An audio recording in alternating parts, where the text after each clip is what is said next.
presencia en este momento, que seas tú llenándonos a través de la palabra, que seas tú hablándonos, que seas mostrándote tal y como eres, para que podamos saber que tu sacrificio es perfecto, que tu sacrificio nos habla de esa obra misericordiosa y nos lleva a buscarte con deseo, con entereza, cada día más. Me pongo en tus manos, permíteme ser un portador de tu palabra y ayúdanos. En el nombre de Cristo Jesús. Amén. Muy bien. El tema del día de hoy, correspondiente a la cena, lleva por título Cristo, nuestro sumo sacerdote. Y vamos a estar leyendo Hebreos capítulo 5, del verso 7 al 10. Hebreos 5, del 7 al 10. Y me gustaría que le diéramos lectura.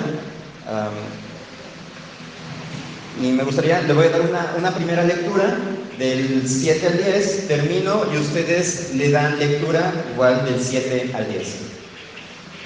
Entonces, así dice la palabra del Señor. Y Cristo, en los días de su carne, ofreciendo ruegos y súplicas con gran clamor y lágrimas, al que le podía librar de la muerte, fue oído a causa de su temor reverente. Y aunque era hijo, por lo que padeció, aprendió la obediencia. Y habiendo sido perfeccionado, vino a ser autor de eterna salvación para los que le obedecen. Y fue declarado por Dios sumo sacerdote según el orden de Melquisedec. ¿Ustedes?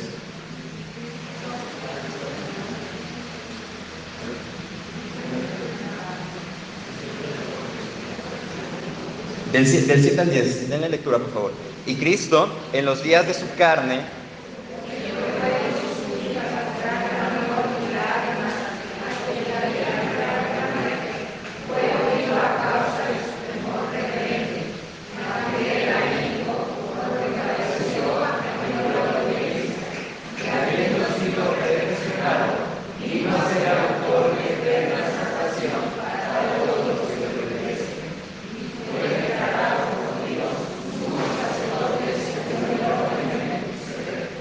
amén.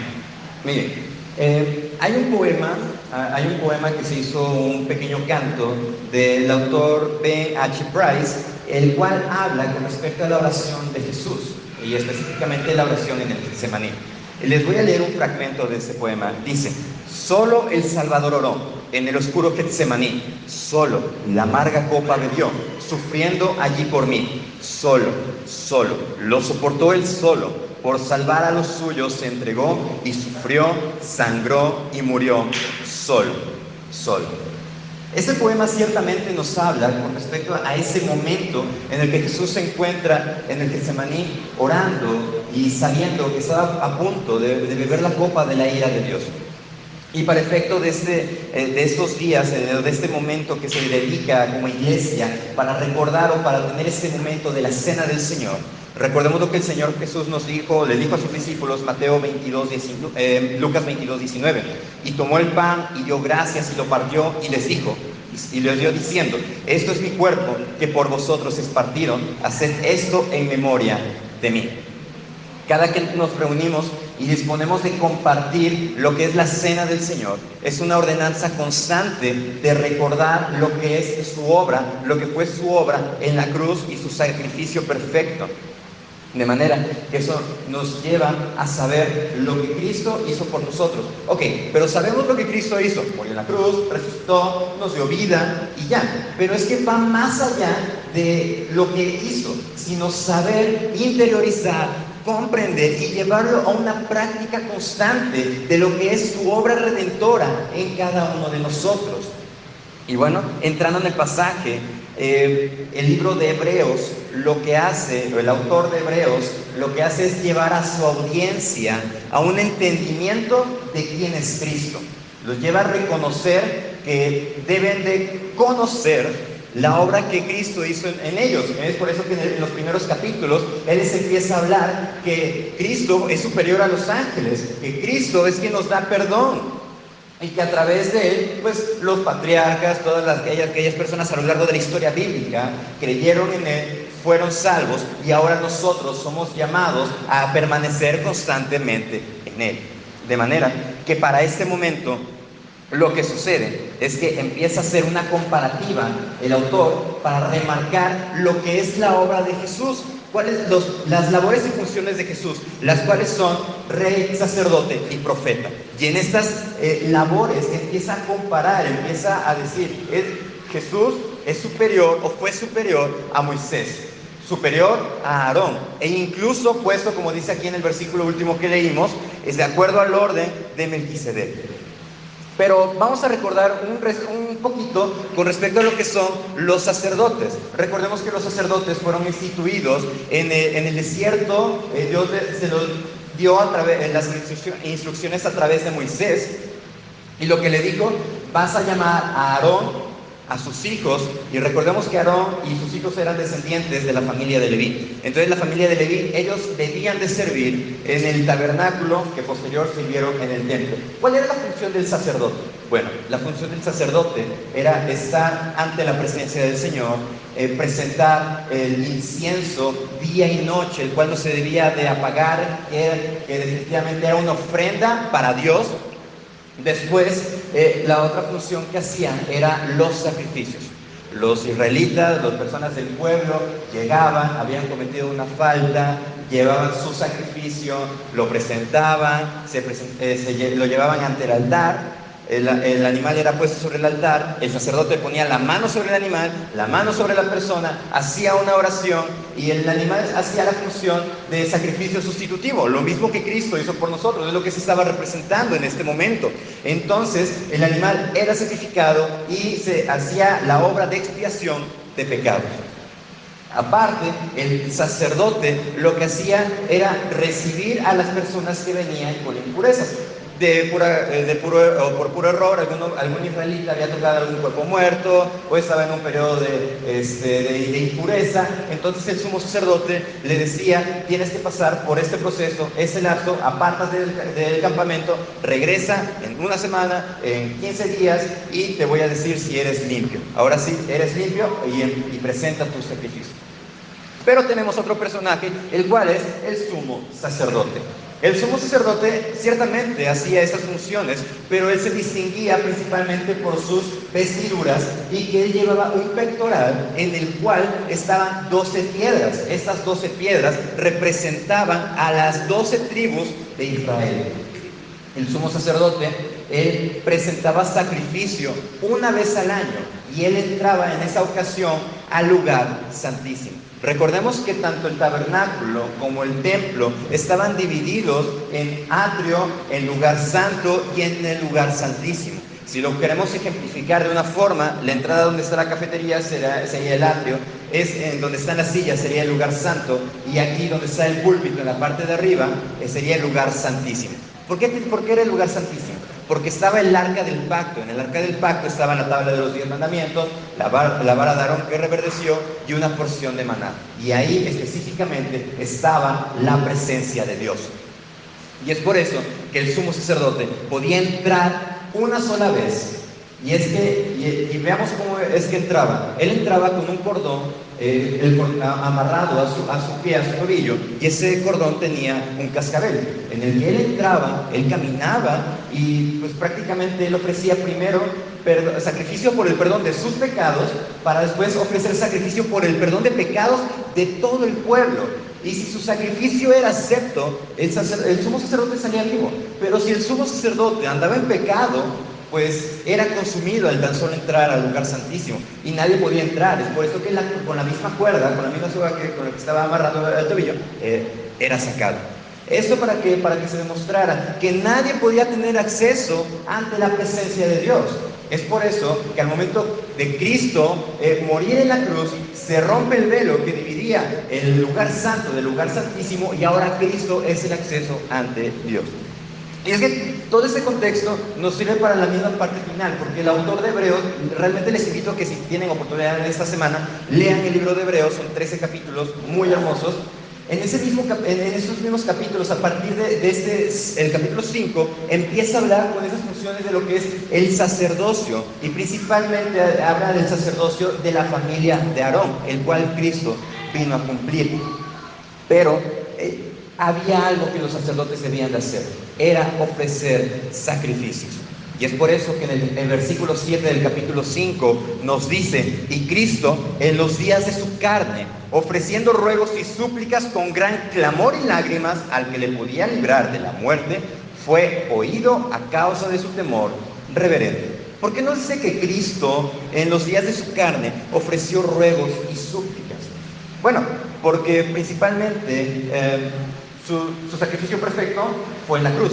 Pero previo a ello tenemos momentos en el libro de Juan en el que Él ora por sus discípulos, en el que Él les dice, ciertamente me voy, pero no van a estar solos, el Espíritu Santo va a venir a ustedes, va a venir a morar en ustedes, de manera que ustedes no deben de tener temor, deben de confiar porque he vencido al mundo. Les estaba dando esa certeza, les estaba dando esa confianza, les estaba diciendo e incluso orando por aquellos que iban a ser salvos. Estaba orando por cada uno de nosotros. Pero, aunque no lo menciona el autor de Hebreos, se estaba refiriendo en este pasaje a un suceso específico, el cual lo visualizamos en el Getsemaní. De manera que el escritor nos dice que sus oraciones fueron ofrecidas con gran clamor y lágrimas. Y esto lo podemos constatar en Mateo 26:38, cuando el autor nos dice, entonces Jesús les dijo, aquí refiriéndose a sus discípulos, mi alma está muy triste hasta la muerte, quedaos aquí y velad conmigo. Visualicemos esta escena, porque es de suma importancia para entender este pasaje de Hebreos. Que van a hacer Getsemaní, Jesús estaba completamente preocupado, le da últimas indicaciones a sus discípulos y les dice, acompáñenme a orar. Llama a Pedro, a Jacobo y a Juan, los llama más adelante y le dice, oren conmigo, estoy increíblemente triste, muy triste, incluso dice, hasta la muerte. Y es que posterior en su oración, en Lucas 22:42 nos dice que le dijo al Padre, Padre, si quieres, pasa de mí esta copa, pero no se haga mi voluntad, sino la tuya. Su petición demostró la lucha en lo que fue su naturaleza humana, su naturaleza divina, y el querer cumplir su misión de redención para cada uno de nosotros. Es por eso que Él busca refugio en el Padre. Él busca ese consuelo, Él busca y pide que se haga su voluntad. ¿La voluntad de quién? La voluntad del Padre. Pero es que para ese momento vemos que Jesús estaba muy angustiado, pero estaba angustiado por todo el maltrato que iba a recibir, por todas las injurias, por el juicio injusto que recibió tanto de los judíos como de los romanos. No, Él estaba preocupado, Él estaba tan angustiado porque iba a beber la copa de la ira de Dios. Y vemos que Él bebió hasta la última gota, porque si Él no hubiese bebido hasta la última gota de esa ira, nosotros no seríamos receptores de la salvación. Es por eso que Jesús dice que estaba tan angustiado, es por eso que Él expresa así su petición e incluso que desfallecía. Lucas 22:44 nos dice, y estando en agonía, oraba más intensamente, y era su sudor como grandes gotas de sangre que caían hasta la tierra. Eso tiene sus connotaciones médicas, y esto es cuando experimentan una presión muy, muy grande, como si 10 personas estuvieran experimentando la misma presión, pero todo concentrado en una sola persona, que empiezan a transpirar gotas de sangre, se rompen los vasos sanguíneos que están en la sien, entonces empiezan a sudar gotas de sangre. Y es que humanamente Jesús estaba expuesto a una presión tan grande que incluso esta presión le podía haber quitado la vida. Así de preocupado estaba. Es por eso que nos dice el autor de Hebreos, ofreciendo ruegos y súplicas con gran clamor y lágrimas al que le podía librar de la muerte, fue oído por su temor reverente. ¿Cómo que fue oído Jesús en el Getsemaní? Sí, Dios le respondió en el Getsemaní, pero vemos que Jesús fue a la cruz. Sí, ¿cuál fue la respuesta de Dios Padre? En Lucas 22:43, y se le apareció un ángel del cielo para fortalecerle. La misma respuesta que Pablo recibió, bástate en mi gracia. Esa fortaleza que Dios le dio, le sirvió y lo llevó a obedecer excelentemente la obra del sacrificio por cada uno de los pecados de los que iban y los que llegan a ser salvos. Versículo 8 de Hebreos. Y aunque era hijo, por lo que padeció, aprendió la obediencia. 9. Y habiendo sido perfeccionado, vino a ser autor de eterna salvación para los que le obedecen. Una pregunta: ¿Jesús debía aprender obediencia? Eso es bastante complicado de responder. No, Jesús no debía de aprender obediencia, porque si nos vamos a Filipenses, dice que Él no estimó el ser igual a Dios como cosa a que aferrarse, sino que se despojó a sí mismo, tomando forma de siervo, siendo semejante a los hombres, llegando hasta la muerte y muerte de cruz. O sea, se humilló a sí mismo. Entonces, ahí Jesús está demostrando una completa obediencia, una obediencia perfecta que ninguno de nosotros podría llevar a cabo. Pero ¿por qué nos dice Hebreos que aunque era hijo, por lo que padeció, aprendió obediencia? Bueno, porque debía de demostrarse una obediencia perfecta ante una obediencia completamente atroz que se dio en el Edén. Romanos 5:19 nos dice: porque así como por la desobediencia de un hombre los muchos fueron constituidos pecadores, así también por la obediencia de uno los muchos serán constituidos justos. Y es que recordemos, en el jardín de Edén, cuando Dios llega y pregunta: Adán, ¿dónde estás? Y Adán responde: es que me escondí porque vi que estaba desnudo, tuve miedo, pues aquí estoy escondido. Dios le pregunta: ¿cómo sabes que estás desnudo? Y es que la respuesta valiente de Adán fue: pues la mujer que tú me diste me dio del fruto que no debíamos de comer. Entonces la mujer le responde: la serpiente fue quien me engañó. ¿Cuál debió de haber sido la acción de Adán? La acción de Adán principalmente fue haber detenido a la serpiente, haber detenido a Eva de que, pues,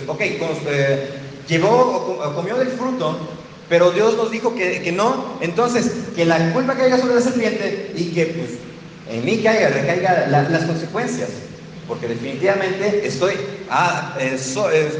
como autoridad de Eva. Pero la respuesta de Adán fue evadir, la respuesta de Adán fue ceder. Es por eso que una desobediencia a tal grado que nos condenó a cada uno de nosotros requería una obediencia perfecta, una obediencia que sobrepasara a una desobediencia de tal grado. De manera que Cristo satisfizo con éxito cada uno de los desafíos a su integridad, los cuales iban en aumento. ¿Qué desafíos tuvo Cristo aquí en la tierra? Bueno, principalmente el ser un hombre, de rebajarse del ser Dios a ser un hombre. Después, la obediencia a sus padres. Como vemos, cuando tenía 12 años, estuvo en el templo y le dijo a su madre: en los negocios de mi padre me era necesario estar. Entonces, él se sometió a sus padres. Después, cuando él estaba predicando, cuando empezó su ministerio, que estuvo 3 años, el desafío constante fueron las sectas de los judíos, los cuales estaban en oposición contra él. E inclusive, cuando él leyó el rollo que dijo: y esta palabra se ha cumplido frente a sus ojos, lo querían apedrear. Sufrió tantas pruebas a su integridad que esta era de las pruebas culminantes cuando estaba en el Getsemaní: la obediencia. Pero vemos que Cristo venció a todo y cumplió obedientemente la obra que se le había encomendado.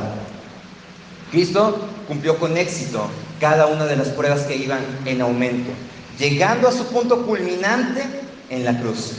Su vida de obediencia contrarresta lo que mencionábamos ahorita, la desobediencia de Adán, demostrando que su paso por la escuela de la obediencia fue sobresaliente.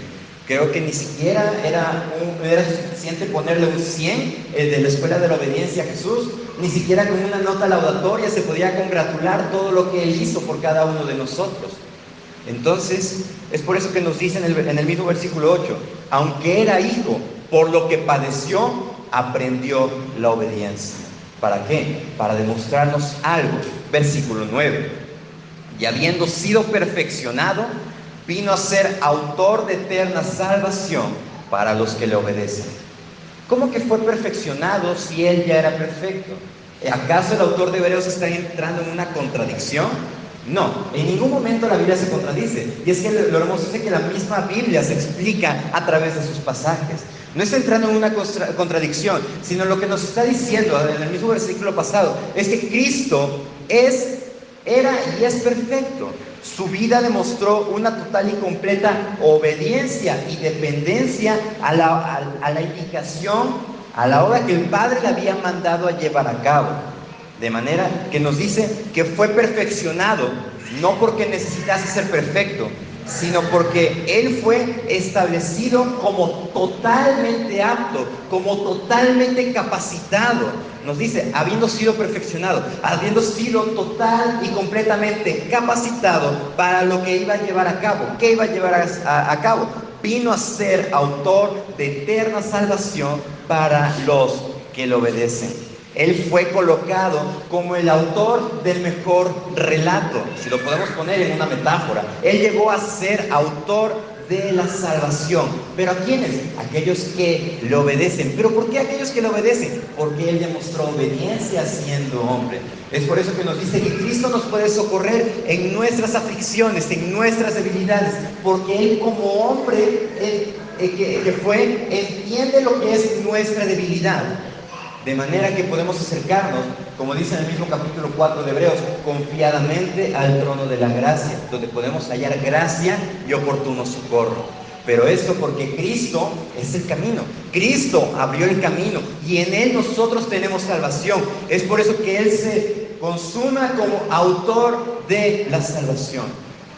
Si lo queremos poner en términos conocidos, alguien que redacta una obra, él puede hacer uso de su escrito.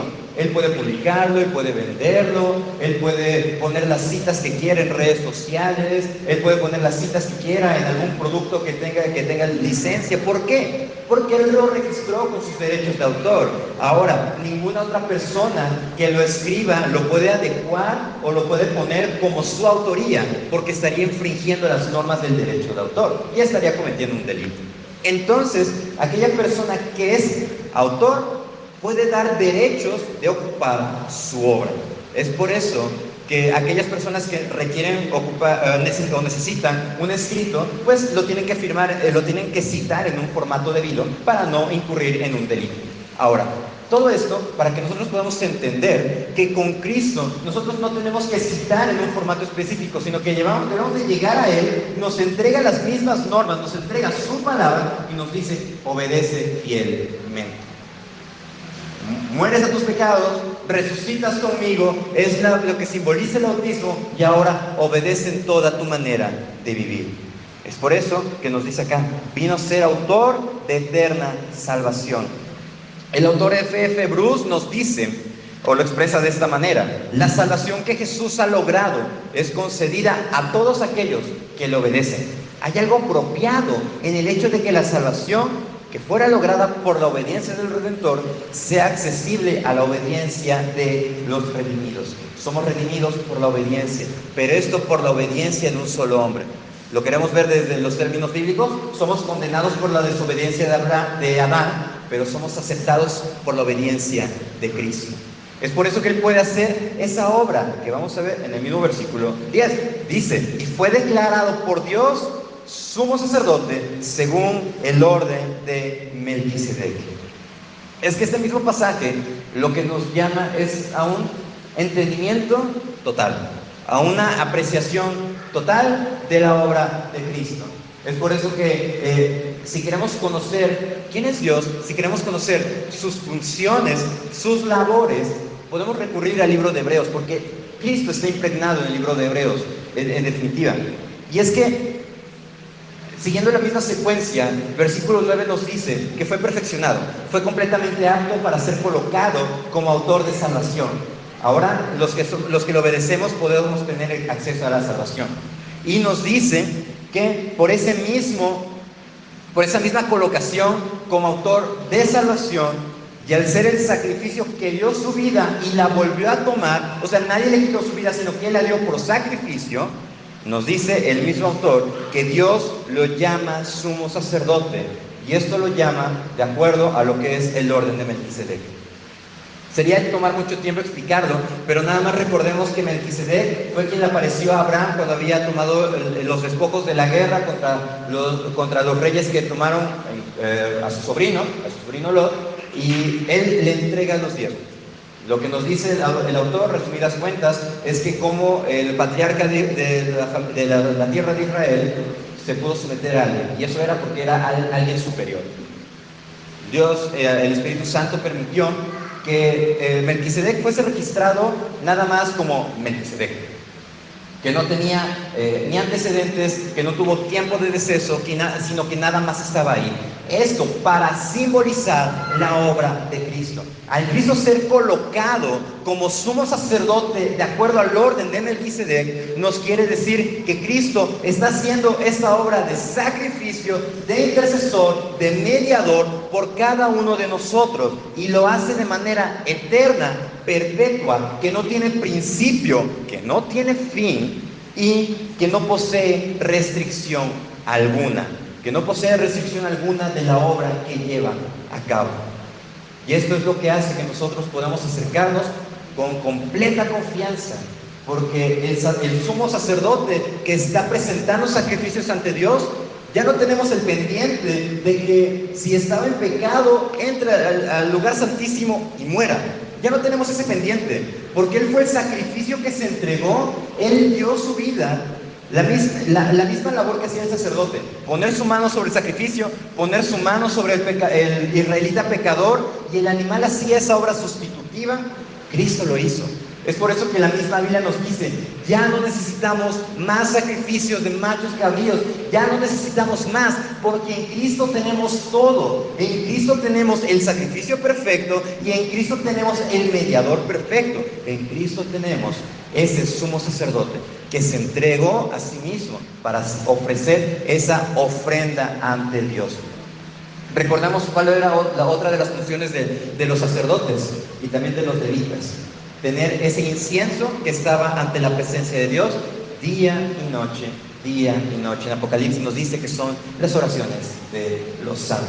Esas oraciones nos dice en el mismo Nuevo Testamento que Cristo intercede por nosotros ante el Padre. ¿Y cómo nosotros podemos acercarnos ante Jesús y ya nos dio su salvación? A través de la obra del Espíritu Santo, que nos dice en Romanos que intercede por nosotros con gemidos indecibles y que nos ayuda en cada una de nuestras debilidades, completando esta comunión y esta comunicación en la Trinidad, haciendo una obra perfecta de salvación, de redención y de santificación en cada uno de nosotros. El autor Simon Kistemaker escribe al respecto: Jesús cumplió los deberes sacerdotales de Aarón cuando él, en su sumisión y su sufrimiento, llevó a su culminación la tarea que Dios le había dado. Fue así que Jesús llegó a ser la fuente de salvación para todos los que le obedecen. ¿Por qué no podía ser puesto Jesús como sumo sacerdote de acuerdo al orden de Aarón?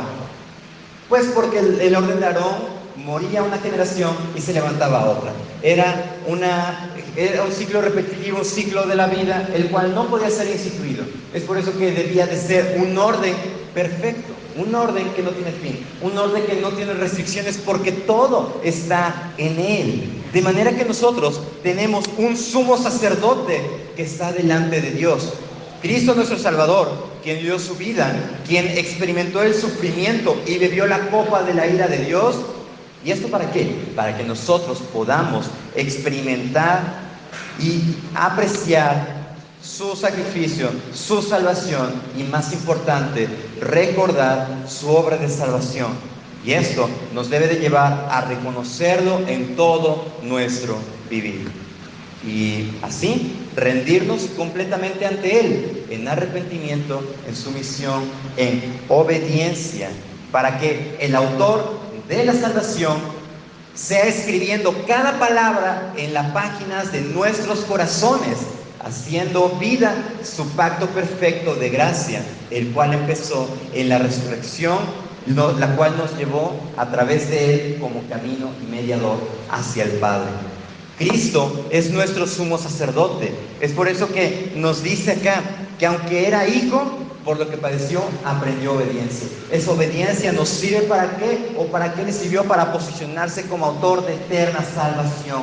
Es autor de salvación, la cual está abierta para aquellos que le obedecen, para aquellos que se acercan con fe y aquellos que son atraídos por el Padre. Y con esto, ¿qué tenemos? Que fue declarado por Dios sumo sacerdote de manera eterna, de manera perfecta. Y es por eso que nosotros podemos reconocerlo, y cada vez que nosotros tengamos estos momentos de la cena del Señor, podemos decir: Cristo, ciertamente te ofreciste como sacrificio perfecto, pero resucitaste. Y en esa resurrección lo que nos permite es ese acompañamiento, esa ayuda, esa fortaleza para que podamos obedecerte, para que podamos seguirte día a día y para que no podamos desfallecer en esa carrera, la cual se llama vida cristiana. En Hebreos 7, 24 nos dice: mas por cuanto permanece para siempre, tiene un sacerdocio inmutable, haciendo referencia al orden de Melquisedec, lo cual ya estuvimos hablando ahorita. Y nos dice el versículo 25: por lo cual también puede salvar perpetuamente a los que por él se acercan a Dios, viviendo siempre para interceder por ellos. Versículo 26: porque tal sumo sacerdote nos convenía, santo, inocente, sin mancha, apartado de los pecadores y hecho más sublime que los cielos. ¿Qué más podemos desear con un Salvador como Cristo? No podemos desear nada fuera de Él. Es por eso que nos dicen, cada vez que hagan esto, la muerte del Señor anuncia y dice: haced esto en memoria de mí. Esa memoria que debe de perdurar. Ciertamente se habla poéticamente de la memoria como el recuerdo de aquello que quiere permanecer, pero esta memoria es diferente, porque es el recuerdo de aquello que permanece. ¿Y cómo permanece? Permanece en nosotros a través del Espíritu Santo, permanece a través de la palabra. Y es por eso que nosotros debemos de acercarnos con fe, confiadamente, porque tenemos un sumo sacerdote perfecto. No tenemos nada de qué avergonzarnos, porque nuestros pecados han sido perdonados, nuestros pecados han sido lavados. Y es por eso que, sentado a la diestra de Dios, intercede por nosotros. Y con esa confianza dice: Padre, no lo veas a mí, sino venme a mí en Él. Esa es la obra de justificación. Cristo se puso en nosotros, Cristo nos da de Él. Y es por eso que la remembranza, el recuerdo de la cena, siempre nos debe de llevar a el autor de esa misma salvación, Cristo. ¿Y cómo? ¿Y a través de qué? A través de su función como sumo sacerdote. Oremos. Padre Santo, muchas gracias porque a través de tu palabra nos permites apreciarte, buscarte, conocerte y llevarnos hacia ti. Nos permites saber nuestra gran y completa necesidad de lo que es tu sacrificio en nosotros, y esa gran y completa necesidad de lo que es recordarlo, porque tendemos a olvidarnos, tendemos a afanarnos en nuestro día a día y pensamos que somos autosuficientes, pero a través de sus mensajes, a través de tu palabra, a través de cada miércoles, a través de cada reunión de casa, a través de los domingos, ayúdanos a recordarlo. Y ahora ayúdanos a tomarlo con toda reverencia, con todo respeto. Y si hay algún pecado en nosotros, y si hay algún estorbo, hay algún peso que nos asedia, que nos está deteniendo, perdónanos, Señor, perdónanos. Así como esa obra que dice que hiciste, esa obra que hiciste, esa obra que consumaste, nos debe de llevar a ti con toda confianza, nos debe de llevar a ti con todo deseo, y que tú llevas toda vergüenza, que tú llevas todo pecado, porque eres santo, eres sin mancha, nos perdonas, nos perfeccionas y nos haces cada día más como tú. Nos ponemos en tus benditas manos, sé tú tomando el control de nuestras vidas de ahora en adelante, y que tu nombre sea glorificado. En el nombre de Cristo Jesús. Amén. Amén.